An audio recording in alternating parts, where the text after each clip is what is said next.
ये है सन 15 ईस्वी, जब रोमन साम्राज्य फल फूल रहा है। इसका ज्यादातर क्रेडिट जाता है सम्राट को, लेकिन ये कामयाबी सेर्वियस फेलिक्स जैसे वफादार सैनिक के बिना नामुमकिन होती। सेर्वियस 8 साल पहले 18 साल की उम्र में सेनापति बना था। एक गरीब किसान के बेटे के पास ज्यादा विकल्प नहीं होते। दूसरे सेनापतियों की तरह सेर्वियस जुआ नहीं खेलता, इसलिए वो ज्यादातर तनख्वाह बचा लेता है। भर्ती के समय मिले 3 सोने के सिक्के भी आज तक उसने संभाल कर रखे हैं। अगर रिटायरमेंट तक जिंदा रहता है तो उसे कई एकड़ जमीन मिलेगी। उसे अपने गांव की एक लड़की से प्यार भी हो गया, जिससे वो शादी करना चाहता है, लेकिन उससे पहले उसे अपनी 25 साल की नौकरी पूरी होने का इंतजार करना होगा। सेनापति का जीवन कठिन और जोखिम भरा होता है। आज सेर्वियस की सेना ने दूसरी 3 सेनाओं के साथ 30,000 रोमन कदमों की एक बड़ी मार्च की है, जो लगभग 36 किलोमीटर के बराबर है। सेर्वियस के कवच और हथियार, उसकी बर्छी, ढाल और 2 भाले मिलकर 20 किलोग्राम के हैं, और इनमें उसका बैकपैक या सार्कीना का वजन शामिल नहीं है, जिसमें खाना और वो सारे औजार होते हैं जो कैंप बनाने के काम आते हैं, जैसे कुदाल, आरी, कुल्हाड़ी और टोकरी। सेर्वियस बहुत थका हुआ है, पर वो आज रात ज्यादा नहीं सोएगा। उसे निगरानी की ड्यूटी मिली है, जिसमें माल ढोने वाले जानवरों का ध्यान रखना है और घात लगाने वालों से सावधान रहना है।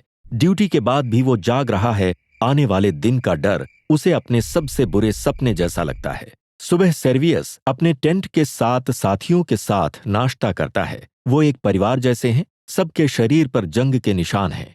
सेर्वियस इटालिया से है, लेकिन उसके साथी साम्राज्य की अलग अलग जगहों से, जो सीरिया से स्पेन तक फैला है। वो अपने घरों से बहुत दूर जर्मेनिया के उत्तरी हिस्से में है। सेर्वियस की सेना और 3 और सेनाएं आज सम्राट टाइबीरियस के भतीजे जर्मेनिकस की कमान में हैं, जिसका नाम जर्मेनिक कबीलों के खिलाफ उसके पिता की जीत के नाम पर रखा है। हर सेना में लगभग 5,000 जवान हैं, जो 500-500 की टुकड़ियों में बंटे हैं, जिनमें 80 से 100 जवानों की सैकड़ों छोटी छोटी टुकड़ियां हैं। हर टुकड़ी एक सेंचुरियन के नेतृत्व में है। एक अक्विलिफर, एक ईगल बेरर सबसे आगे मार्च करता है, जिसके हाथ में ईगल का निशान है। सेंचुरियन सेनापतियों के साथ साथ चलते हुए ऑर्डर्स देते हैं, डेक्स सिन, राइट लेफ्ट। वो दाएं पैर से शुरुआत करते हैं, क्योंकि बायां पैर अशुभ माना जाता है। सख्त अनुशासन के बावजूद माहौल में तनाव है।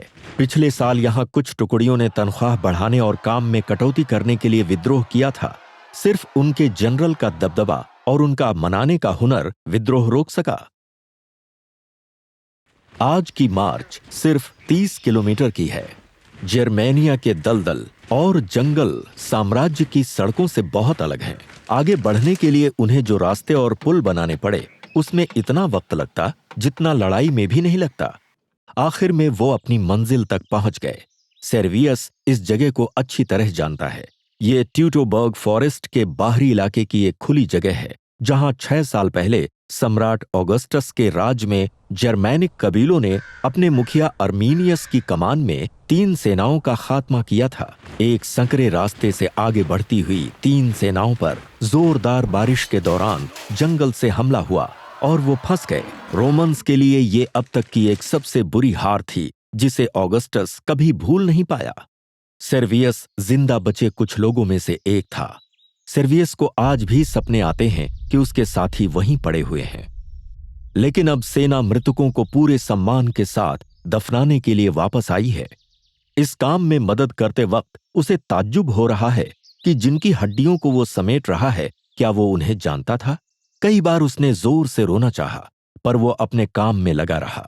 साम्राज्य के गौरव से उसे कोई मतलब नहीं।